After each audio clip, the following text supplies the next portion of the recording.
என் பாடலின் ஜீவன் எதுவோ அது நீயே, நீயும் நானும் ஒன்றுதான், எங்கே பிரிவது?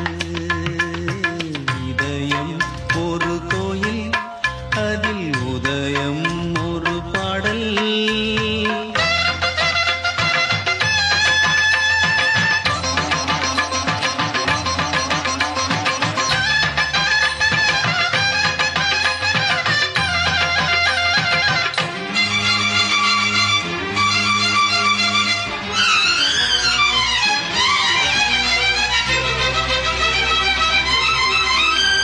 நீ